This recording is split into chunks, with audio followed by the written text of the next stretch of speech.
यानंतर आपण जाणार आहोत धाराशिवच्या भूममध्ये उद्धव ठाकरे बोलतायत। ही म्हणजे आणि नाव काय द्यायचं प्रधानमंत्री फसल म्हणजे फसलात तुम्ही, फसल विमा म्हणजे फसवले गेलेत तुम्ही, फसल विमा फसलात ना, नावाप्रमाणे आहे, फसल नावातच फसल आहे। आनंदाचा शिरा बंद, शिवभोजन चालू आहे का? शिवभोजनचे सुद्धा पैसे थकलेत। त्याच्यानंतर आनंदाचा शिरा बंद, सगळ्या दिवाळीमध्ये तर दिवाळी कशी गेली तुमची विचारूच नाही मी, कारण मुख्यमंत्री बोलले होते की दिवाळीच्या आत तुम्हाला पैसे देणार। आता मुख्यमंत्री कुठे आहेत? बिहार। मग शेतकरी इकडे उघड्यावरती पडलाय आणि मुख्यमंत्री आमचे बिहारला। कैसन बा? हा ठीक आहे ना बा, अरे तुझा बा बसलाय ना इकडे, हा इकडे शेतकरी बसलाय ना। आणि एवढंच नाही तर मुख्यमंत्री, माझ्याकडे तो व्हिडिओ आहे, तुमच्याकडे पण असेल, तिथल्या जाहीर सभेत सांगतायत की एक मैं बात आपको बताता हूं, असं मुख्यमंत्री बोलतायत की पंतप्रधानांचं सगळ्या राज्यांवरती प्रेम आहे, लेकिन अंदर की बात, आता यांना अंदर की बात बरंच माहिती आहे, अंदर की बात यह है की बिहारवरती पंतप्रधानांचं सगळ्यात जास्त प्रेम आहे। मग असे राज्यकर्ते तुम्हाला आम्हाला न्याय देतील? तुमचे नुकसान जे काय झालेलं आहे त्याच्यामध्ये वेळेवरती धावून येतील? लाडक्या बहिणींना सुद्धा मी विचारतो, तुम्हाला मिळत असतील पैसे? मी नाही म्हणत नाही, मिळतात की नाही मिळत? मिळतात ना। पहिल्यांदा किती मिळाले घरामध्ये? किती जणींना मिळाले? नाही, पहिल्यांदा सगळ्या जणींना देत होते, आता त्यांनी काय केलं? घरातील दोघी जणींना, म्हणजे बरं असं आहे, सरसंघचालक सांगतायत, जर एक मिनिट माझं बोलून होऊ दे, सरसंघचालक सांगतायत की जास्तीत जास्त अपत्य जन्माला घाला। मग एका घरामध्ये सासू आणि 2 सुना असतील, आई आणि 4 मुली असतील, हा अशा ज्या काही एकत्रित कुटुंब असेल तिकडे तुम्ही 2 जणींना देणार, म्हणजे कुटुंबात भांडणं कोण लावतंय? म्हणजेच काय मी मगाशी म्हटलं की आता आपल्या राज्याला विरोधी पक्ष नेता नाहीये का, तर म्हणे तसं संविधानात अशी तरतूद नाही, अशा गोष्टी कराव्या लागतात। मग संविधानात नसलेले उपमुख्यमंत्री सुद्धा नाहीयेत, म्हणजेच कोण आहे? एक आहे अनर्थ मंत्री, एक नगर विकास मंत्री आणि तिसरे गृहकला मंत्री, घराघरात भांडणं लावणारे। आपली जी मागणी आहे ती मी सोडणार नाही, फक्त तुम्ही साथ देणार आहात की तेवढं सांगायचं। जी तुमची मागणी आहे, माझी मागणी नाहीये, ही मी शेतकऱ्यासाठी लढतोय। हेक्टरी 50,000 रुपये मिळालेच पाहिजे, बरोबर? आणि जून मधली कर्जमाफी तुम्हाला मान्य आहे का? अरे आत्ता रोग झालाय, आत्ता आजारी आहे माणूस, त्याला आत्ता औषध दे ना, जून मध्ये काय? बरं ठीक आहे, जून मध्ये कर्जमाफी करणार ना, मान्य, पण जून पर्यंतचे हप्ते भरायचे की नाही भरायचे? याचं उत्तर आहे? बरं आता खरीपचा झाला, रब्बीचा हंगाम येणार, कर्ज लागणार की नाही लागणार? आधी डोक्यावरचं कर्ज फेडलं सगळ्यांनी। अजित पवार म्हणतात तुम्हाला सगळंच कसं फुकट द्यायचं, हातपाय हलवा जरा। मी मगाशी म्हटलं शेतकरी हातपाय हलवतात, तुम्ही काय हलवायचं ते ठरवा आधी, नाही म्हणजे तुम्ही सुद्धा हात हलवा आणि सही करा ना कर्जमाफीवरती, असं माझं म्हणणं आहे, असं माझं म्हणणं आहे। माझा शेतकरी हातपाय हलवतोय। आणि आता अनिल दादा, तुम्ही जे सांगितलं आम्हाला कर्जमाफी नको का, आम्हाला हमीभाव द्या, आम्हाला तुमच्या उपकाराची गरजच नाही। जे शेतकरी कष्ट करतो त्या कष्टाचे मोल द्या।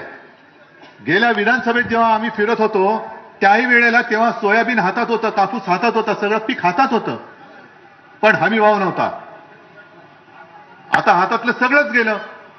म्हणजे गेल्या वेळेला शेतकऱ्यांनी जी मदत केली, जी मेहनत केली, त्या मेहनतीचं सुद्धा तुम्ही दाम देऊ शकले नाही हे सरकार।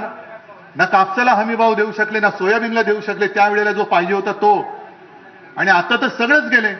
मग शेतकऱ्यांनी करायचं काय? शेतकरी काय भिकारी नाहीये, शेतकरी काय भीक मागायला या अजित पवार आणि या सरकारच्या दारी नाही आलेला।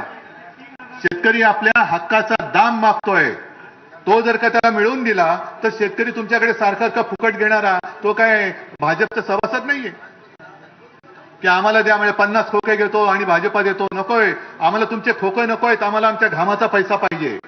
हा माझा कष्टकरी शेतकरी आहे, जगाचा पोशिंदा आहे, आणि त्या शेतकऱ्याला 50,000 रुपये हेक्टरी मिळालेच पाहिजेत, आणि कर्जमुक्ती ती सुद्धा लवकरात लवकर, आणि विम्याचे सुद्धा पैसे मिळालेच पाहिजेत, म्हणून मी आता रस्त्यावरती उतरलेलो आहे। मध्ये आपण एक संभाजीनगरला मोर्चा काढला, पण आता जेव्हा मी तुम्हाला हात देईन तेव्हा तुम्ही सगळे शेतकरी म्हणून एकवटले पाहिजेत. आहे तयारी? कारण आता हे सरकार जशा निवडणुका येतील तसं हिंदू मुस्लिम करायला लागले. मग हिंदू मुस्लिम केल्यानंतर मराठी अमराठी करायला लागले. मग मराठीमध्ये सुद्धा मराठे तर करायला लागले. म्हणजे तुम्ही आम्ही एकमेकाची टाळकी फोडायची आणि मस्त तेल मालिश करून झोपा काढायच्या. तुम्हाला आता शेतकऱ्याची ताकद दाखवायला पाहिजे. जर तुम्ही आता परत फसणार असाल तर मग तुम्हाला कोणी वाली राहणार नाहीये. निवडणुका येतील, निवडणुका जातील, सरकार येईल, सरकार जाईल, पण सरकार असं पाहिजे की माझ्या शेतकऱ्याचं ते पालक म्हणून तिकडे वागवलं पाहिजे. शेतकऱ्याचा पालक राहायला पाहिजे. आणि जो नांगर तुम्ही जमिनीवर फिरून नांगरता ना, तेवढी धमक तुमची पाहिजे. या सरकारची सुद्धा ही नाचलेली कुजलेली वृत्ती आहे, ती सुद्धा तुमच्या एकजुटीच्या नांगराने जोपर्यंत तुम्ही नांगरून टाकत नाही तोपर्यंत सरकार तुम्हाला दाद देणार नाही. आम्ही तुमच्या सोबत आहोतच. पूर आला तेव्हा हे सगळे स्वतःच्या जीवाची पर्वा न करता तुमच्या सोबत उतरले होते. आलं होतं कोण? सरकार दरबारी जे काय आहेत त्यातलं एक तरी कोण आला होता? बरं, केंद्राचं पथक आता आले असं म्हणतात, पाहिलंय?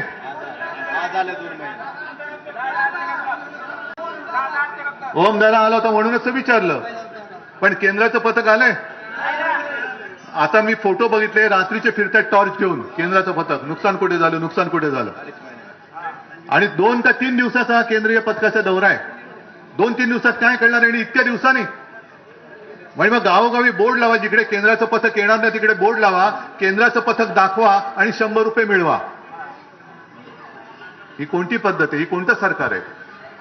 आणि म्हणून मी परत तुमच्यासाठी आलेलो आहे की जी इतिहासातली सगळ्यात मोठी पॅकेजची घोषणा आपल्या मुख्यमंत्र्यांनी केली, त्या मुख्यमंत्र्यांनी सांगायला आलेले की हे तुमचे सगळं थोतांडे ते बंद करा. शेतकरी आज बोलत नाहीये कारण त्याला तुमच्याबद्दल एक आपुलकी वाटते. आपलं सरकार आहे, आपला महाराष्ट्र आहे. पण याचा अर्थ असा नाहीये की माझा शेतकरी हा नामर्द आहे. त्याला उठवू नका, त्याला पेटवू नका, त्याला चेतवू नका. कारण तो जर का एकदा उसळला तर मग मात्र तुमचं सिंहासन जाळून खाक केल्याशिवाय राहणार नाही. तुम्ही फक्त धीर सोडू नका. हे सगळे जे काय आहेत ना, अनिल दादा तुम्हाला आता जबाबदारी देतो. तुम्ही सगळ्यांच्या या सगळ्या गोष्टी ज्या आहेत, मगाशी त्या ताई कुठे असतील आपल्यासोबत, त्यांनी जाहीर केलेली या ताईने मगाशी यादीच दिली की मदत जाहीर किती झाले आणि दर एकरी आणि हेक्टरी प्रत्यक्षात किती पैसे मिळाले. तसंच पीक विम्याचे पैसे किती भरले, अपेक्षित नुकसान भरपाई किती होती, मिळालेत की नाही, मिळाले तर किती मिळालेत. ज्यांची जनावरं वाहून गेलेत त्यांना जनावरं परत मिळालेत का? कोंबड्या गेल्यात, कोंबड्या मिळाले का? जमीन खरडून गेले, माती मिळाली का? विम्याचे पैसे मिळाले का? नाही. मग सगळंच नाही म्हणणार असेल तर मग या दगाबाज सरकारशी तुम्हाला दगाबाजी करावीच लागेल. आता निवडणुका आल्यानंतर त्यांनी काय केलंय, आम्ही कर्जमाफी करणार आहोत पण कधी जूनमध्ये, तोपर्यंत तुमची मतं आम्हाला पाहिजे. आणि अजित पवार काय म्हणाले, आम्हाला जिंकायचं होतं म्हणून आम्ही कर्जमाफी करू असं बोलले. बरोबर ना? मग आता तुम्ही सांगायचं आधी कर्जमाफी करा मग आम्ही तुम्हाला मत देऊ. कर्जमाफी नाही तर मत नाही. हे गावागावात बोर्ड लावा बोर्ड गावामध्ये. असू दे, नगरपालिका असेल, नगर परिषद असेल, जिल्हा परिषद असेल, महापालिका असेल, लोकसभा असेल, विधानसभा असेल, कोणती निवडणूक लागू द्या, गावात बोर्ड लागले पाहिजेत. कर्जमुक्ती नाही, मत नाही सरकारला. हे सगळे त्यांची जी काय महाबिघाडी करून ठेवलेल्या कारभाराची, त्याच्या विरुद्ध आपली महाविकास आघाडी उभी राहिलेली आहे. आणि हे जोपर्यंत तुम्ही खणकावून सरकारला सांगत नाही तोपर्यंत सरकार तुमच्यासमोर गुडघ्यावरती येणार नाही. आहे हिंमत? गावागावात लागणार बोर्ड. जोपर्यंत कर्जमुक्ती नाही तोपर्यंत सरकारला मत नाही. जोपर्यंत पीक विम्याचे पैसे मिळत नाही तोपर्यंत सरकारला मत नाही. हेक्टरी 50,000 रुपये नाही तोपर्यंत सरकारला. ठरला निश्चय? शिवसेना तुमच्या सोबत आहे, काही काळजी करायचं कारण नाही. सगळ्यांना धन्यवाद देतो. जय हिंद, जय महाराष्ट्र.